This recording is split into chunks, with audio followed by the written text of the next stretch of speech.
Salut les amis, changement de décor, on est aux États-Unis, mais toujours au milieu de l'eau sur un bateau. Donc on est aux îles Vierges américaines. Donc on a fait les papiers hier.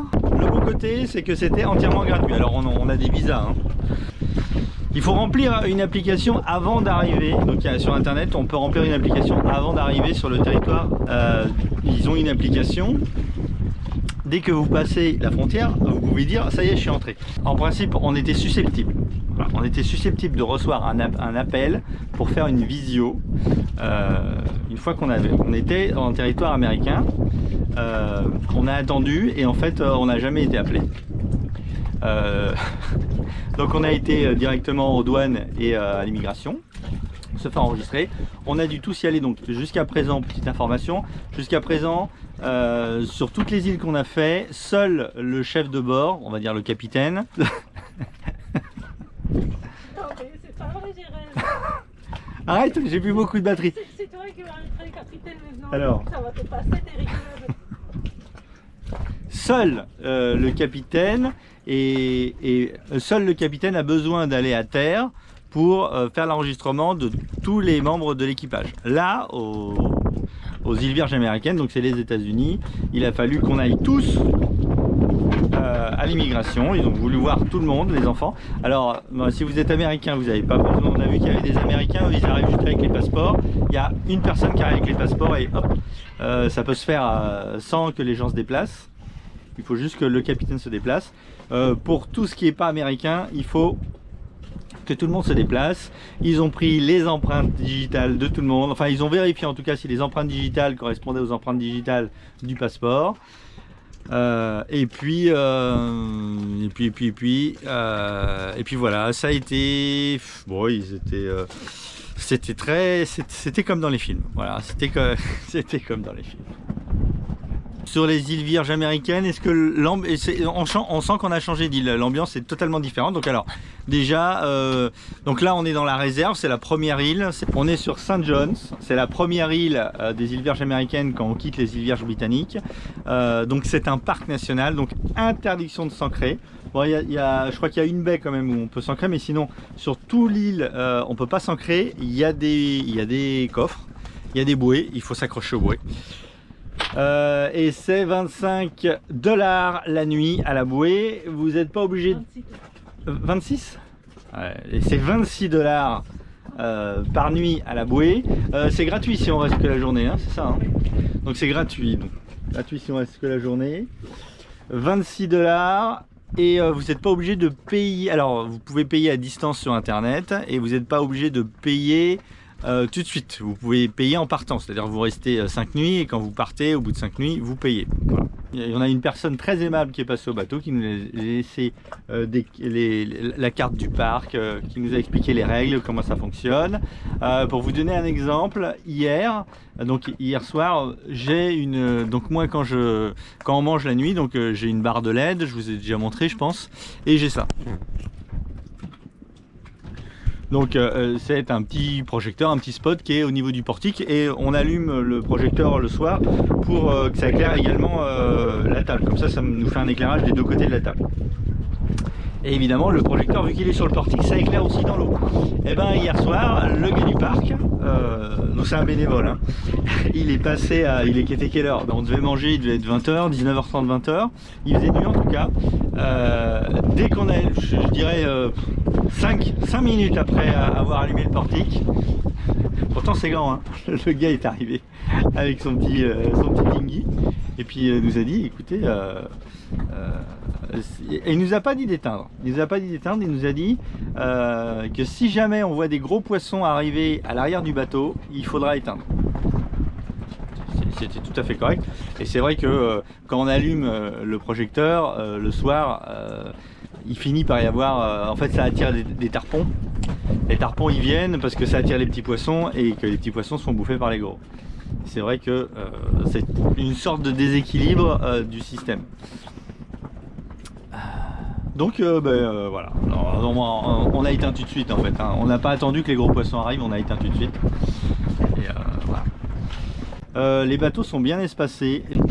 Les bouées, les coffres, les moorings, c'est la même chose, hein, pour ceux qui ne sont pas au fait. Allez, je parle. Je vais vous emmener plonger. Aïe aïe aïe, encore une plongée. Bon, c'est le moment de zapper pour ceux qui n'aiment pas la plongée. On vient de s'accrocher à la bouée. On a déjà vu une énorme tortue. Elle était grosse, hein. Et juste là derrière, qui a fait surface. Et ce que je vais faire, c'est que je vais prendre l'annexe. Je vais aller jusqu'à la pointe là-bas, la petite île qui est juste là-bas. Et je vais aller plonger. Donc on a un fond de 8 mètres descendant entre 16 et 22 mètres. Donc il y a une espèce ça descend fort entre 16 et 22 mètres. Et donc j'espère que ça va être sympa. J'ai quand même un doute, hein. J'ai peur que ça soit nul en fait. Bon, il y a plein de bateaux qui y vont, et il y a des bouées pour s'accrocher, on va voir. Peut-être c'est pas bien en fait. Je suis en train de réfléchir. Je vais regarder la configuration des fonds. J'ai peur que 16-22 mètres, je vois exactement, parce que j'ai déjà fait une plongée comme ça, que je vous ai même pas montré parce que c'était pas terrible. Bon après c'était là c'est peut-être c'est mieux. Bon allez, je vais quand même aller plonger, je vais voir. Je vais finir ma dernière bouteille de 15 litres avant, comme ça je remplirai les 3 bouteilles en même temps. Allez, je vous laisse, ciao. Rendez-vous dans 20 minutes sous l'eau. Ah, j'en profite. On m'a posé une question. Comment je fais pour éviter d'avoir de la buée dans mon masque? J'ai un espèce de spray comme ça, mais la forme on s'en fiche complètement, hein. Donc vous achetez juste un truc, un cheap sheet, hein, un truc quand on appuie ça fait voilà. Dedans vous mettez soit du liquide vaisselle, soit du shampoing. Moi je mets du shampoing bébé. Alors pourquoi je mets du shampoing bébé? Parce que le shampoing bébé ça ne pique pas les yeux. Je mets du shampoing bébé avec de l'eau douce. Vous mélangez. Donc la technique, donc si le masque est neuf, alors le problème c'est que quand le masque est neuf, c'est plus compliqué de ne pas avoir de buée.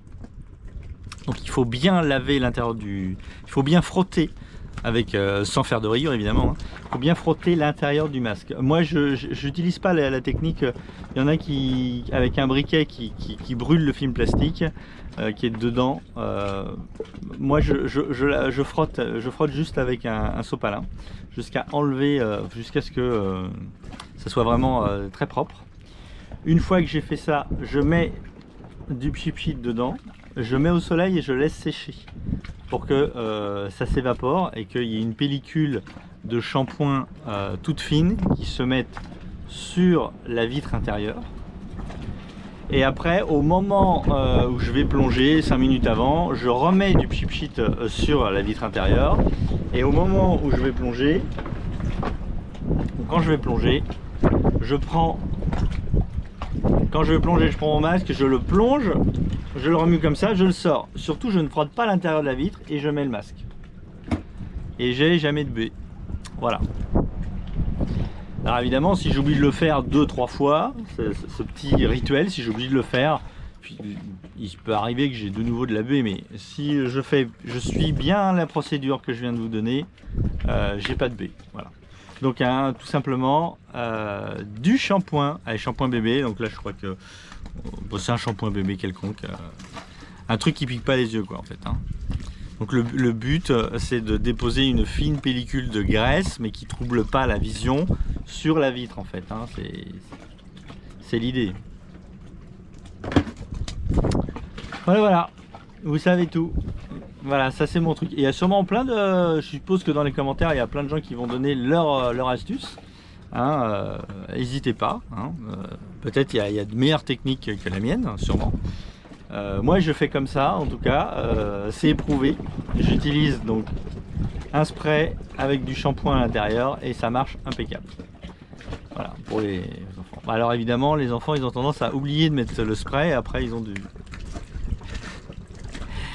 la buée, ça arrive.